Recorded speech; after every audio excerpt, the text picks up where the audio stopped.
She missed her job interview helping a lost girl, not knowing she was a millionaire's daughter. Emily Carter checked her watch for the third time in less than a minute. 9:05 a.m. Her job interview was at 10 a.m., and she still had to cross half the city to reach the prestigious Harper Financial Group. This interview meant everything. After months of unemployment, unpaid bills, and countless rejection emails, this was her chance to finally change her life. She adjusted the strap of her worn handbag and hurried down the busy sidewalk. "Please, God," she whispered. "Just let today go right." The summer morning was warm, and the streets buzzed with activity. Office workers rushed past coffee shops while taxis honked impatiently in traffic.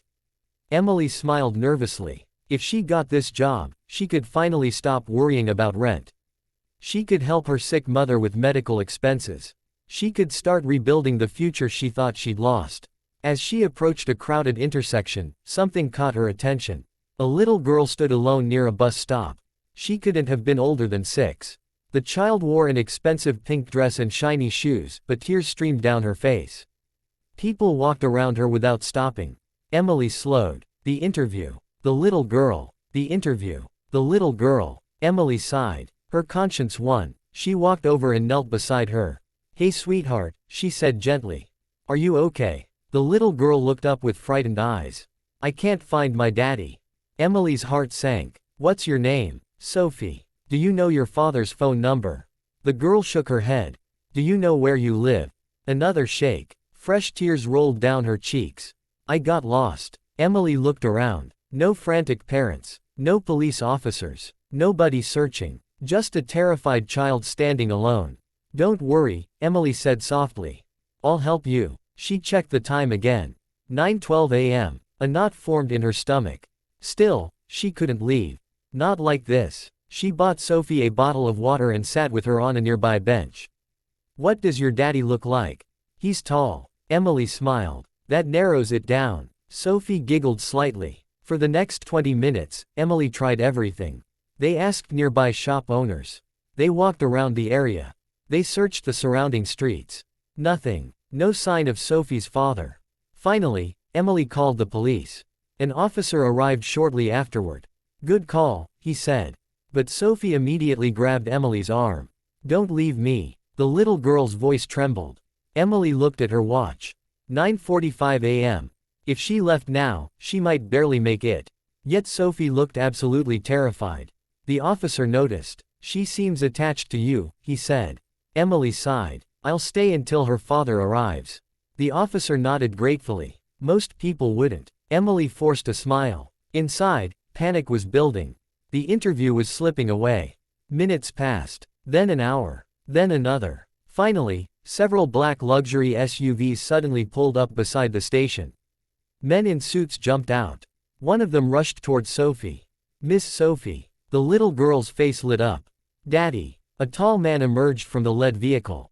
He looked to be in his mid-40s, wearing an expensive tailored suit. The moment Sophie ran into his arms, relief flooded his face. "My baby." He hugged her tightly. For several seconds, he simply held her. Then he turned toward Emily. The officer quickly explained what had happened. The man's expression changed from concern to gratitude. "You stayed with her." Emily nodded. She was scared. "Do you have any idea how long we've been searching?" "No. Over 3 hours." His voice cracked. Slightly. "You may have saved my daughter's life." Emily smiled. "Anyone would have done the same." The officer laughed. "Actually, most people walked right past her." The man extended his hand.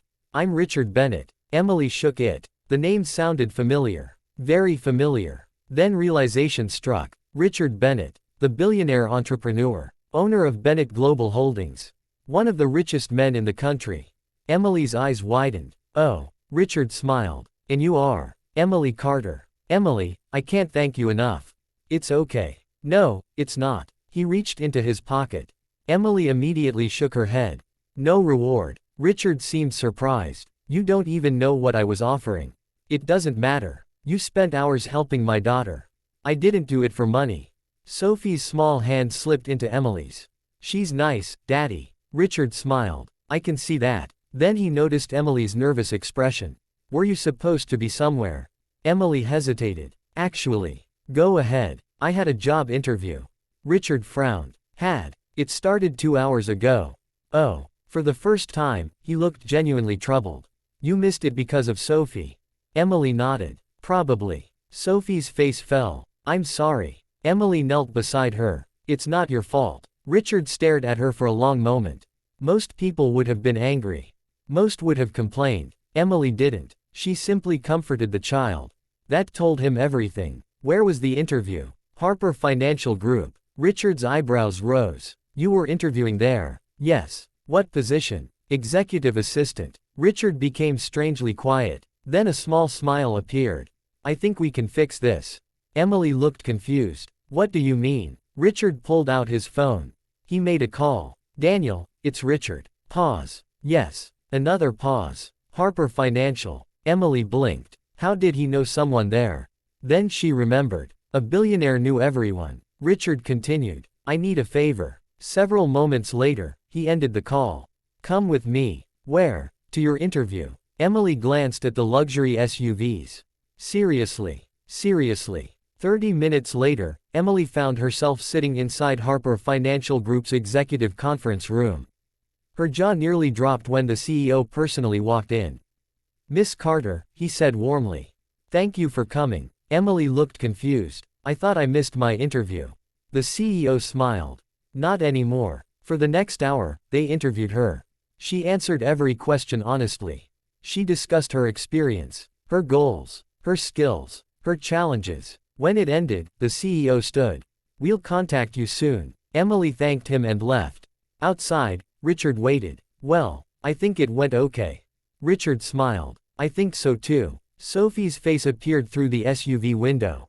Bye, Emily. Emily waved. Bye, sweetheart. She assumed she would never see them again. She was wrong. 3 days later, her phone rang. Miss Carter. Yes. This is Harper Financial Group. Emily held her breath. We'd like to offer you the position. She nearly cried. Really? Yes. The salary was better than she had hoped. The benefits were excellent. The opportunity was life-changing. After hanging up, Emily burst into tears. For the first time in months, they were tears of joy. Life improved quickly. She paid her bills, helped her mother, moved into a better apartment. Everything seemed perfect. Then, 6 months later, something unexpected happened. The company announced a major acquisition. The new majority shareholder would be visiting headquarters.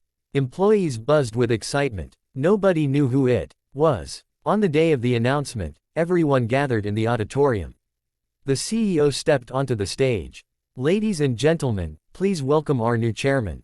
The doors opened. Emily froze. Richard Bennett walked inside. The room erupted in applause. Her jaw dropped. Richard smiled when he spotted her. After the event, she was called to his office. Emily. Mr. Bennett. He laughed. You can call me Richard. I don't think HR would like that. Fair point. They both laughed. Then Richard became serious. You've done excellent work. Thank you. I wasn't surprised. Emily smiled. Why? Because character predicts performance. She tilted her head. What does that mean? Richard leaned back. The day you found Sophie, you had every reason to leave. Emily stayed silent. You needed a job. Yes. You needed money. Yes. You were desperate. Emily nodded. Yet you chose a frightened child over your own interests. He smiled. That tells me more about a person than any resume. Emily felt emotional. Thank you. Richard shook his head. No. Thank you. Over the following years, Emily's career flourished. She earned promotions, led major projects, built a reputation for integrity. Eventually, she became one of the company's senior executives. People often asked how she had risen so quickly. They expected stories about connections, luck, influence. Instead, Emily always told the truth. It started with a lost little girl. Most people laughed. They assumed she was joking. But she wasn't. One afternoon, years later, Sophie visited the office. Now she was a teenager. Emily. Emily smiled. Look at you. Sophie hugged her. I got accepted into my dream school. That's amazing. Richard stood nearby, proud as ever. You know, Sophie said, I still remember that day. Emily smiled. You do. Of course. Sophie looked thoughtful. Everyone walked past me. The room became quiet. But you didn't. Emily felt tears forming. The teenager continued, "You made me feel safe." For a moment, nobody spoke. Then Richard said softly, "One decision can change many lives." Emily nodded. He was right. She had missed an interview. Lost an opportunity. Or so she thought. What she had actually gained was far greater. She gained trust, respect, friendship, purpose, and a future she could never have imagined. Years earlier, standing on a crowded sidewalk, she had faced a simple choice. Walk away, or help. She chose kindness. And kindness found its way back to her. Not because she expected a reward. Not because she hoped for recognition. But because doing the right thing matters, even when nobody is watching. Sometimes life tests people in ordinary moments. A lost child, a missed appointment, a difficult decision. Most never realize those moments are shaping their future. Emily certainly didn't. She thought she was sacrificing her dream.